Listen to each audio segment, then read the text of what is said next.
नमस्कार मंडळी, स्वागत आहे तुमचं आणखी एका नवीन व्हिडिओमध्ये। फायनली आज तो दिवस आला, कारण की 3 महिने झाले। 3 महिन्यामध्ये एकसुद्धा व्हिडिओ बनवली नव्हती, कारण कुठे ट्रॅकिंगला गेलोच नव्हतो, कारण खूप गरमी होती, ऊन होता, त्यामुळे कुठेच नाही आणि पावसाळ्याची वाट पाहत होतो। तर आज फायनली आम्ही आज देवकुंड या ठिकाणी आम्ही ट्रॅक करण्यासाठी आलेलो आहोत। तर पाहत राहा ही व्हिडिओ शेवटपर्यंत की कसा आहे देवकुंडपर्यंत जाण्याचा रस्ता आणि कसा नाही, तो या व्हिडिओमध्ये मी पूर्ण डिटेल्समध्ये सांगणार आहे। मित्रांनो, तुम्ही जर काही चॅनलवरती नवीन असाल तर चॅनलला सबस्क्राइब जरूर करा, बेल आयकॉनला प्रेस करा आणि व्हिडिओ पाहून आवडल्यास व्हिडिओला लाईक जरूर करा, तुमच्या मित्रांमध्ये सुद्धा शेअर करा। इथे यायचं झालं तर सकाळी आम्ही दिवा सावंतवाडी ही 6:20ला सुटते, त्या गाडीने आम्ही सकाळी 9 वाजता रोहाला येऊन पोहोचलो। रोहावरूनच आपल्याला रोहा भिरा अशी 9:15ची गाडी आपल्याला भेटते, त्या गाडीने आम्ही भिराला येऊन 10:30ला पोहोचलो। 10:30 वाजता आमचा हा बेस पॉईंटवरती आम्ही आलो। बेस पॉईंटवरती आपल्याला पर पर्सन 200 रुपीज पे करावं लागतं। इथे आपल्या बॅगावर चेक करतात, कारण अल्कोहोल वगैरे काय आहे की नाही ते चेक करून आपल्याला या ट्रॅकचा सुरुवात करावं लागते।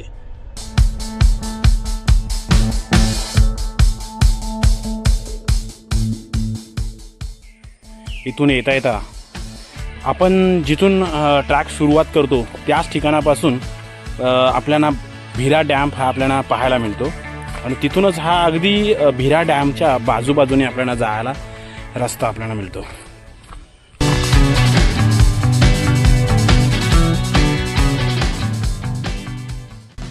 आता आपल्याला तिथेच एक सापाचा एक छोटासा पिल्लू पाहायला मिळालं। तर बघा, ज्यावेळेस तुम्ही ट्रॅक करायला येता तर त्यावेळेस प्रत्येक ठिकाणी जागोजागी सांभाळून पुढे पाऊल टाका आणि काय आहे काय नाही ते बघूनच पुढे चाला। तर तुम्ही पाहू शकता, हा एक आता आपल्याला ओढा लागतो मध्ये, आणि इथे सुद्धा आपल्याला 2 ठिकाणी रशा बांधून आपल्याला क्रॉसिंग करण्यासाठी बांधलेले आहेत, कारण आता पाऊस नाही पडत आहे म्हणून हे पाणी स्लो आहे, पण याच्यानंतर ज्यावेळेस पाऊस पडत असतो त्यावेळेस पाण्याचा प्रवाह मात्र एकदम भरपूर जोरात असा असतो। पावसाळा सुरू होऊन जवळपास 1 महिना उलटला आहे आणि सर्वत्र अगदी हिरवीगार गवताची चादर पसरली आहे आणि याच निसर्गाच्या सानिध्यात निवांतपणे गायी चारा खात आहेत।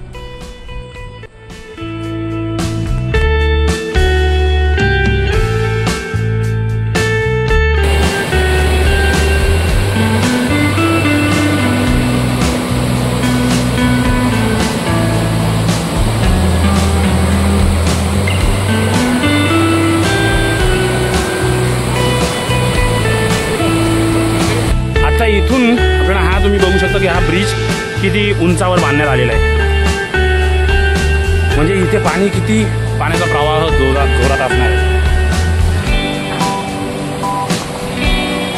तर प्रवाह बघू शकता, जो आता पाणी आहे त्याचा।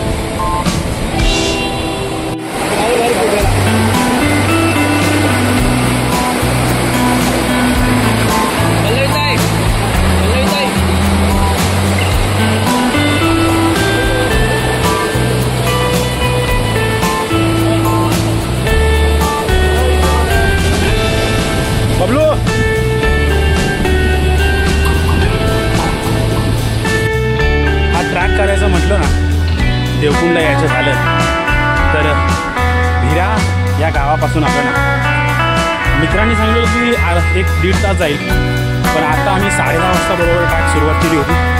आता वाजलेत 12, अजूनसुद्धा किती 1 तास लागेल अजून। आता हे पण जाऊन आलेले तिथून 1 तास झालेले आहे त्यांना।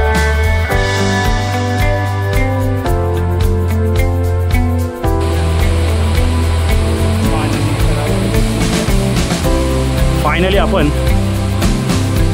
देवकुंड वॉटरफॉल या ठिकाणी येऊन पोहोचलो आहोत, पाहू शकता तुम्ही।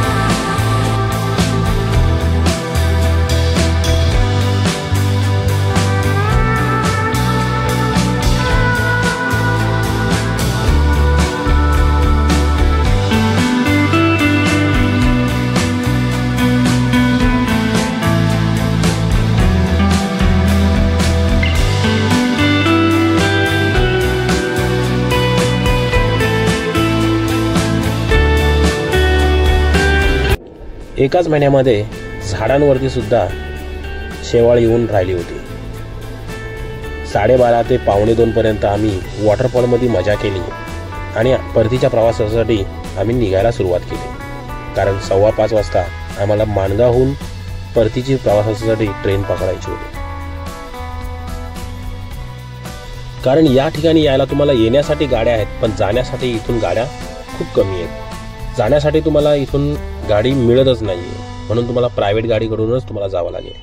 बघा मित्रांनो, तुम्हाला इथे साप पाहायला मिळतोय, बिलकुल पण समजत नाही. मी इथूनच जस्ट समोरून निघून आलो, पण हा बघा, हा इथे केवढा मोठा साप आहे.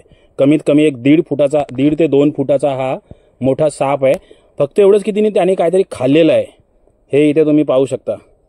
तर जेव्हा जेव्हा तुम्ही ट्रॅकिंग करायला येता, तर हे असे चालताना पायाखाली नक्की तुम्ही वाट पाहत राहा आणि चालत राहा.